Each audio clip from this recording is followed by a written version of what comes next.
We're back in part 5 of my plant biology microlecture series. The end of basic concepts is in sight, with only 2 more videos on organs before we start retracing our steps and getting really in depth. First, let's review some of our previous microlectures and start tying them all together. You'll notice that my microlectures have followed the basic outline of this graphic, which represents organization of organisms. We started with the cell, the basic unit of life. Cells grouping together and functioning as a whole form tissues. Tissues grouping and functioning together form organs. Organs form organ systems, and organ systems form organisms. Remember, all forms of life follow this organization scheme, including us.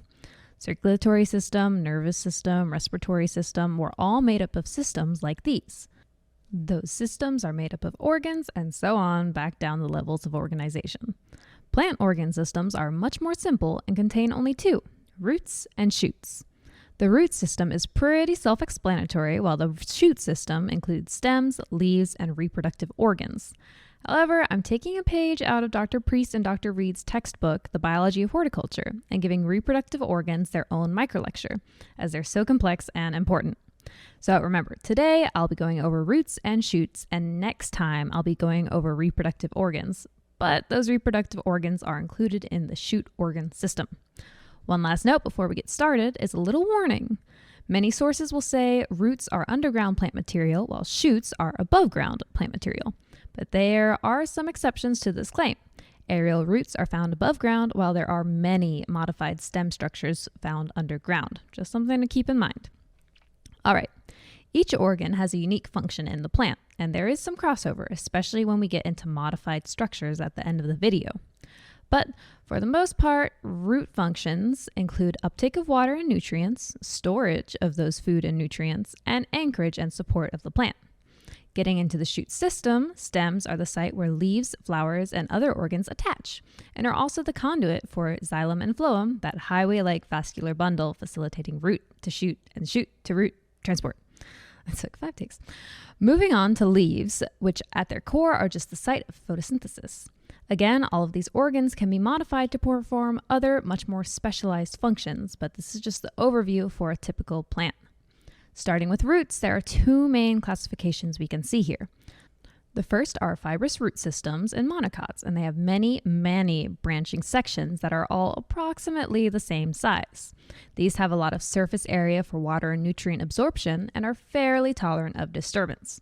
However, they offer less support and stability than the other class of roots, the taproot system in dicots and gymnosperms, which has a primary dominant root with other roots growing from it.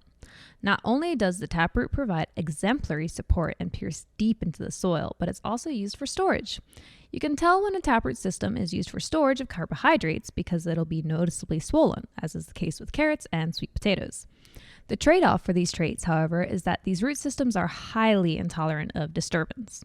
We classify both of these root systems and the following roots as seminal or true roots, which come from the seed. Likewise, we distinguish plants that have fibrous or taproot systems by starting with the radicle, which is the first root that emerges as the seed germinates. This radicle will develop into a primary root, which becomes the taproot, and many lateral or secondary roots branch from it. However, in fibrous root systems, this radicle dies immediately and there is no primary root. Only lateral roots are left. Adventitious roots are any root type that does not originate from the seed. They don't fit into the primary or lateral root category, and they are not seminal. These often take the form of aerial roots, which are simply roots that are found above ground. 2 examples you'll see are prop roots, which are grown to support the plant, as in corn, and propagative roots, which form when a plant is damaged and puts out roots near the site of damage in order to asexually reproduce. Take advantage of that damage. We'll better explain the latter in the much-hyped propagation microlecture. Taking a closer look at roots, let's use the knowledge we've learned from previous lectures. First, water and nutrient uptake. Remember the apoplastic and symplastic pathways? They're back. Take a few seconds and try to identify which is which in this diagram. Red is apoplastic and blue is symplastic, right? Right. If you're having trouble with that, I recommend going back to part 2 of the plant biology series, Cells Together. All right, another question right after that. I believe in you. Where are the water and nutrients going? Into that cross-shaped red cell mass. But is it the phloem or the xylem? It's the xylem, that's right. I feel like the Dora the Explorer, help. So, we've got water and nutrients being transported to the xylem either symplastically or apoplastically. This graphic is oversimplified. It gets a little more complex, but we'll get to that later in our future lectures. Story of your lives, I know. Anyway, we're getting water and nutrients to the xylem, but you notice that the pathways are both starting from root hairs, which remember are an extension of epidermal cells. Root hairs are the main site of uptake since they have such great surface area, and you can see that from the scanning electron micrograph. The second illustration I did crop to avoid vocab we haven't gotten to yet, but it helps us realize that the greatest water absorption rate is located really only in a small portion of the root, just the active growing tip past the meristem. Speaking of the meristem, each root tip has an apical meristem, the site of rapid cell division. As the root lengthens, cells differentiate and mature into vascular tissue and the epidermal tissue which contains the root hairs. The longer it matures, the less root hairs and the less water uptake.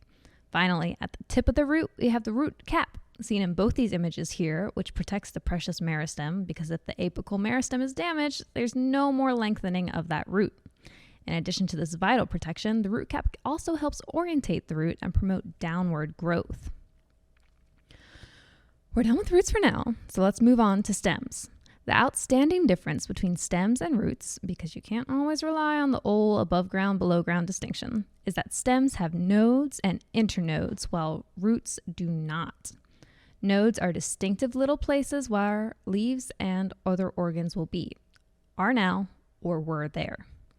There will be buds, the organ itself, and or scars to help you identify which stage the node is in. Internodes are simply parts of the stem between nodes. Identifying nodes is huge in propagation, so I recommend familiarizing yourself with how nodes look in various species and at various stages. I'll throw up a few here for you to pause and study, but seek out your own and practice more when you get the time. So on these nodes, we talked about buds. These buds will become leaves, flowers, or new stems, and so are not part of the stem itself. We're only talking about them here since 1, we're not talking about leaves and flowers at the same time, and 2, we're more interested about where the buds are located on the stem than the buds themselves right now. There are 3 types of buds, the first being the terminal bud found at the tip of the stem. Lateral buds are found along the length of the stem, and here's that word adventitious again, which means buds found where we wouldn't expect them, like on internodes or on roots. We mostly care about the first 2 types, especially due to the phenomenon of apical dominance. The terminal bud inhibits the lateral buds from growing as well as it does when it's present. More on that later, I know.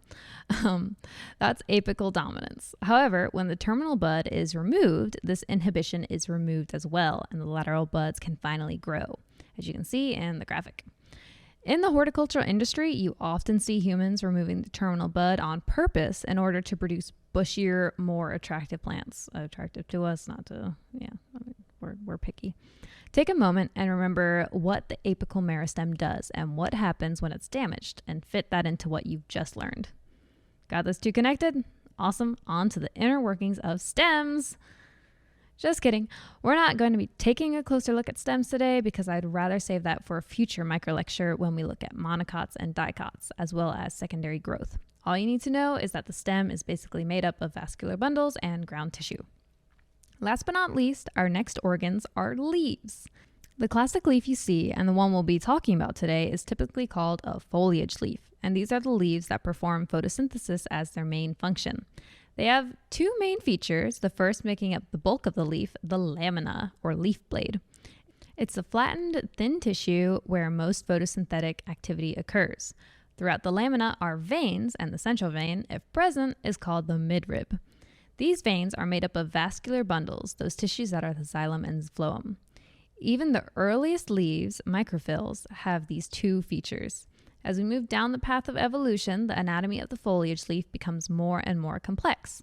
And by that, I mean there's more vocabulary words to learn. First, let's look at most monocot leaves, which have a sheath which clings to the stem like so. Ligules and auricles are used mostly for identification of grasses because they all kind of look alike, but the ligule is a thin membrane found between the stem and sheath, while the auricle is a specially shaped projection at the base of the leaf. On dicot leaves, we often find petioles, which are simply stalks which connect the leaf to the stem. A leaf that has no petiole is called sessile. I guess you could call a leaf with a petiole non-sessile, but no one really does that. We associate petioles with stipules, which are simply tiny leaf-like appendages that, like ligules and auricles and monocots, are helpful in identification mostly. Most important is the abscission zone. This is how plants drop their leaves voluntarily. As a very quick and dirty explanation, cells in this zone get lignified and suberized, lignin and suberin forms, to create a scar which protects the insides of the plants once the leaf detaches. Then the leaf detaches or abscisses. There's a lot more that goes into that, but we'll leave it at that for now. Finally, we have auxiliary buds, which are simply buds that will turn into new stems in the future, and they are located in the little crook between the leaf and stem. Looking closer at leaves, we'll be reviewing what we learned about the epidermis first. Think of the leaf as a sandwich, with the epidermis being the bread, and you left the sandwich under your bed for a month, and the layer of mold that forms on top of the bread is the cuticle. Recall the cuticle is that waxy layer which protects the plant and prevents water loss. I realized I never told y'all, but the cuticle is made up of a substance called cutin. Not super important, but I do try to be as thorough as possible in these. So moving down the labels on our graphic, let's talk specifically about the upper epidermis, because there are important differences between the upper, adaxial, and lower, abaxial epidermis. I have a stupid way to remember these two words that I will humbly offer to you. Rotate lowercase d and b clockwise 90 degrees. The bump is on top on the D and on the bottom on the B. Make sure you don't rotate counterclockwise or else it's a really bad way to remember. It might help. Anyway, the cuticle is often thicker on the adaxial surface, and some plants don't have stomata on it. Because of this, you'll see pretty much all graphics like this with the stomata only on the abaxial surface. Still doing good remembering which is which?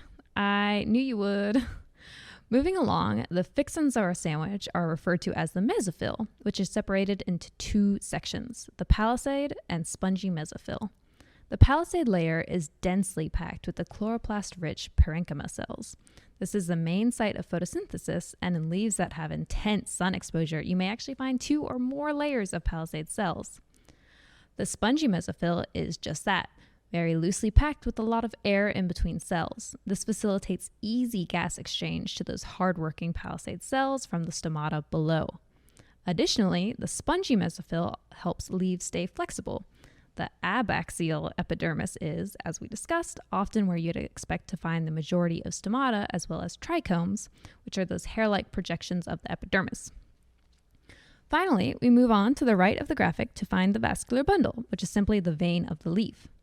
I've been planning on going over the many modified organs that plants may have, but let's save that for another day since this video is getting very long and there are a lot, especially for modified stems.